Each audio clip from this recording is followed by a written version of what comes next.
सुबह उठो, कोई भी एक प्रार्थना याद कर लो तो उठते ही एक प्रार्थना की, उठते ही पहले ही बैठ करके मतलब ये प्रणाम किया।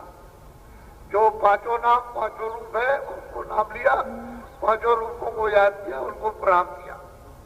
दोनों आंखें बंद करके प्रणाम करो ताकि ऊपर से उनकी नजर, उनकी मेहर की, दया की, कृपा की दृष्टि तुम्हारी तरफ हो और वहां से किरणें दया की छूट पड़े और तुम्हारे पास सखाएं तुम्हारी सफाई करें।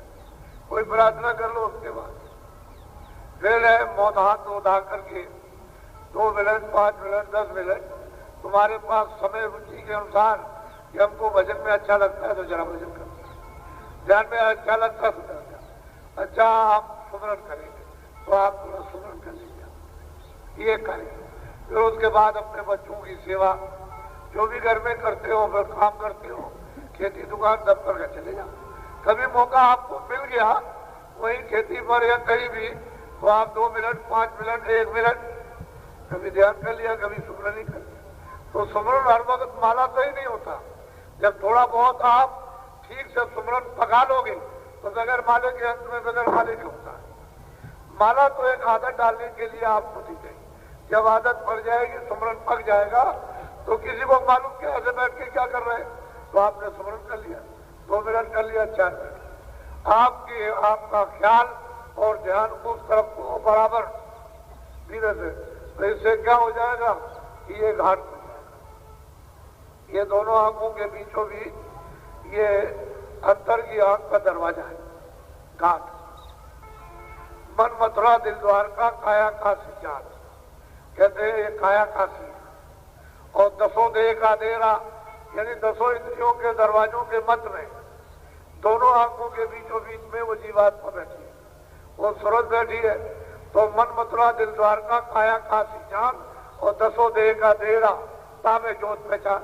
वो तो ये घाट जब खुलेगा दोनों आंखों के मध्य भाग का और आंख खुल जाएगी तीसरी, तब दिखाई देगा। ऐसे वो तो जैसे अंधे को आंख दे दी है तो आंख खुलती है तो देखता बाहर, ऐसे ही अंदर की जब आंख तीसरी जब खुलती है सूरज की आंख तो फिर देखती हो, फिर देखती है कि ये तो हमने कभी देखा नहीं था। तो कितने युग और कितने कल्प हो गए वो तो सब भूल गए। सब उसका आनंद, उसकी सुंदरता, खूबसूरती, उसकी मतलब यह है कि पहुंच, उसकी रचना, उनके रंगों की सब रूप रंग रेखा नाम सब भूल गए। और जब ये आंख खुलेगी तो सब एकदम स्मरण होता चला जाएगा कि हमने देखा था, ये पहले देखा था, ये पहले देखा था, ये पहले सब जुग जुगान की ज्ञान। और जिस युग में जो भी कर्म किया वो सब वहां दिखाई देता है। किसी युग में भी, चाहे सतयुग हो, चाहे त्रेता हो, द्वापर हो, कोई भी युग हो, उसमें जो किया वो सब वहां। किस योनि में रहे, पशु योनि में, पंछी योनि में, कीड़े की योनि में, क्या क्या आपको दंड मिला, ये सब वहां मालूम होता है। वो कोई चीज वहां छुपी नहीं रहती। उसी को कहते हैं दिव्य नेत्र ज्ञान चक्षु, उसी का नाम शिव है। तो चीज असली है कि घाट पर सब है। तो मैं आपको ये बात इसलिए याद करा रहा हूं कि आप राजनीतिक लड़ाई झगड़े में मत फंसो, इससे धीरे से अलग हो जाए। ये वर्तमान का राजनीतिक जो रगड़ा झगड़ा है, इससे हिंदू मुसलमान सिख ईसाई छोटे बड़े सवर्ण अवर्ण ज्ञानी और अज्ञानी ये सब, और जो सवर्ण के अज्ञानी हो गए वो भी, और अवर्ण तो अज्ञानी थे, सब उससे अलग हो जाओ। क्योंकि वो तो अपने अपने स्वार्थ का है, आप में उसका कुछ लाभ नहीं, कुछ आपको लाभ होने वाला नहीं सिवाय कष्ट। तो थोड़ा सा निकल जाओ, जरा सा उस चक्करबाजी में मत, नहीं तो आपको महान यात्राएं मिलेगी और फिर कोई सुनने वाला नहीं। इसको समझ लो, जरा सा आप थोड़ा सा अलग हो जाओ। जब खड़े होकर के जब तुम देखोगे तब तुम्हारी समझ में सब आ जाएगा। बुद्धि जब बोध हो जाए, विवेक हो जाए तो ये सब समझ में आएगा, जरा सा अलग हो जाओ। लेकिन जब तक उसमें तुम गिरे हुए हो तब तक तुम्हारी समझ में कुछ नहीं आ सकता है कि मैं किसका हूं, कौन मेरा। तुम किसी के नहीं हो और तुम्हारा कोई नहीं। वह सबको अपनी अपनी बड़ी, तेरी क्या फिक्र है, तुम हो क्या, वह अपनी अपनी पड़ी हुई है, तुम्हारी कुछ चिंता नहीं, अपनी चिंता है। तो इसलिए तुम जब अलग हो जाओगे, जरा दूर हो जाओगे, फिर देखोगे तो आपको मालूम हो जाएगा कि अरे ये है कैसे, हम भी धोखे में थे, वो भी धोखे, दोनों ही के दोनों एक दूसरे के धोखे में, और दोनों ठग, दोनों ठग। समझ लो अच्छी तरह, थोड़ा इससे अलग है। ये मैं बराबर आपको प्रेरणा देता हूं कि आपको कुछ नहीं मिलेगा, थोड़ा अलग हट जाओगे धीरे से तो आपको अच्छे आदमी समझ में आ जाएंगे, अच्छा समाज होगा।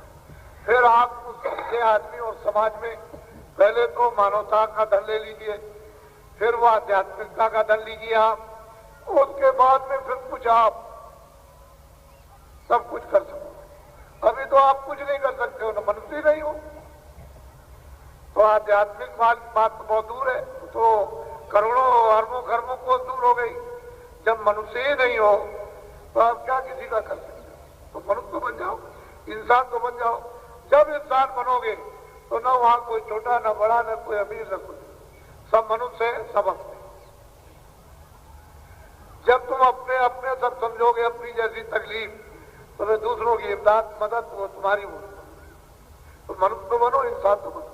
फिर कोई न मुसलमान से झगड़ा, न हिंदू से झगड़ा, न ईसाई से, न इनसे झगड़ा, न सवर्ण से झगड़ा, न अवर्ण से झगड़ा, न अर्जनों से झगड़ा, न आदिवासी से झगड़ा, न ब्राह्मण से झगड़ा, न वैश्य। भाई मनुष्य बन गए वहां, यहाँ देखो सब तरह के लोग हैं, सब तरह के आए।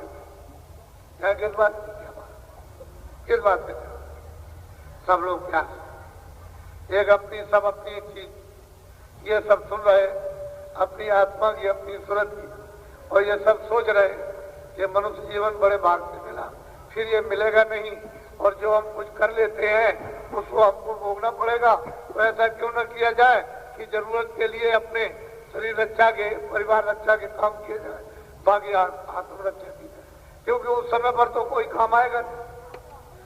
तुम सोचोगे हमारा बहुत बड़ा कोई राजा मिल, तो मेरे काम, तुम्हारे काम कौन है?